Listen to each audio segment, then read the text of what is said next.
যুবকদের বিরুদ্ধে যে ষড়যন্ত্র চলছে, সেই ষড়যন্ত্র মোকাবেলায় জাতিকে প্রস্তুত করতে হলে দীর্ঘ আলোচনা, লম্বা বক্তৃতা করা দরকার। কথা ঠিক না বেঠিক?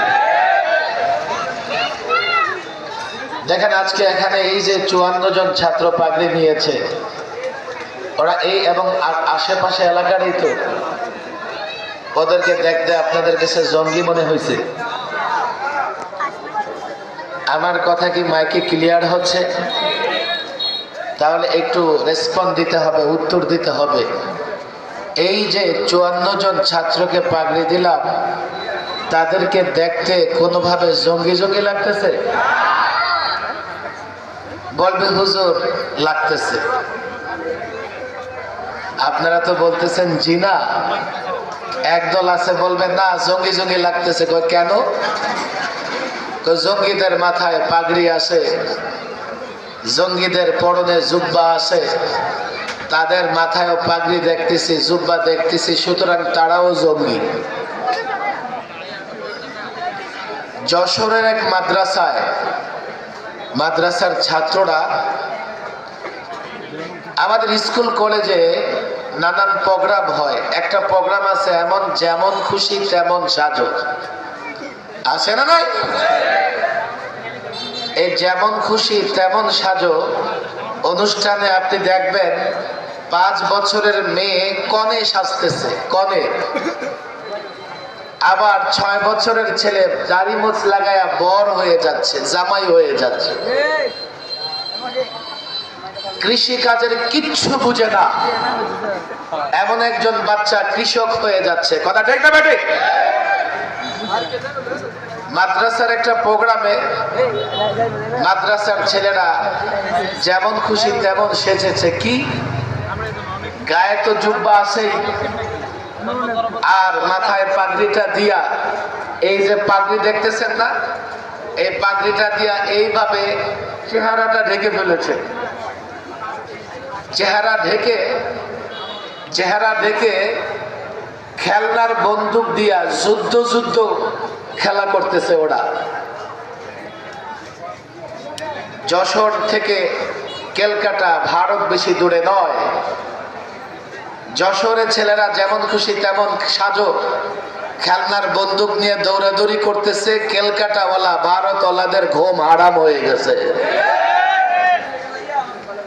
এই তো জঙ্গি চলে এসেছে আমাদের একেবারে সীমানার কাছে। আপনারা তো বলবেন, কিন্তু এক শ্রেণীর মানুষ আছে এদেশে যাদের টুপিওয়ালাদের কোন ধরনের প্রোগ্রাম, কর্মসূচি, উদ্যোগ তারা পছন্দ করতে পারে না। অথচ এই যে আপনারা নয়, শুধুমাত্র বাংলাদেশের 16 কোটি মানুষ সাক্ষী, এদেশের কোন মাদ্রাসায় জঙ্গি, সন্ত্রাসী, উগ্রবাদী কিংবা কোন ধরনের সাম্প্রদায়িক শক্তি নাই। এই যে 54 জন ছাত্র মাদ্রাসা থেকে ফারেক হয়েছে, মনের দুঃখ ব্যথা নিয়ে বলতে হয়, কাল যদি তারা এই পোশাকে রাস্তায় নামে, তো একদল আছে বলতে থাকবে জঙ্গিরা রাস্তায় মিছিল করতেছে। আপনাদের হাতে পায়ে ধরে আজকে আমি লম্বা কথা বলতে পারবো না। আপনাদের সঙ্গে এই জন্যই লম্বা কথা বলা দরকার। যদি মিডিয়ার প্রপাগান্ডার কারণে, নাস্তিক মোরতাদদের কুৎসা রটানোর কারণে আলেম ওলামা মাদ্রাসার ছাত্রদের সঙ্গে সম্পর্ক বিনষ্ট হয়ে যায়, ঈমান ইসলাম কোনোটাই হেফাজত করতে পারবেন না। সাধারণ মানুষ কোরআন বিশুদ্ধভাবে পড়তে পারে না। সাধারণ মানুষ হাদিস কি জিনিস বুঝে না। এই মানুষগুলো যদি আলেমদের সঙ্গে সম্পর্ক না থাকে, কিভাবে দিনের উপরে চলবে? এই মানুষগুলোর যদি আলেমদের সঙ্গে সম্পর্ক না থাকে, কিভাবে ঈমান টিকিয়ে রাখবে? এই জন্য শয়তান এবং শয়তানের চেলা চামুন্ডাদের সবচাইতে বড় ষড়যন্ত্র হচ্ছে আলেম, মাদ্রাসা, মসজিদ থেকে সাধারণ মানুষকে দূরে রাখা। এই জন্য আমি প্রায় বলি, আজকে দাউদকান্দির পৌরসভা যুবকদের বলে যাই, মুসল্লিদের বলে যাই, আমি সারা বাংলাদেশের সাধারণ মুসলমান যুবকদের সঙ্গে 3টা সমঝোতা করছি। বলবেন কেন?